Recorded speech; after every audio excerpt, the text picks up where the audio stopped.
What is WhatsApp and how does it work? Hello everyone, welcome to this channel. I'm here to help you out today. So without any delay, let's get started.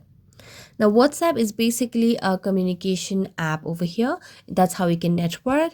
So first of all, what you need to do is launch a Google Play Store application on your device and search for WhatsApp just to make sure you have an updated version of the application. As you can see on the screen, there's no option of update, which means we have the latest version of WhatsApp application. So let's tap on open and make sure you're logged into your account.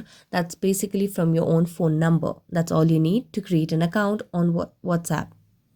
Next, you can see the option of chat where you can see the chat section. You can chat and have communication with various people.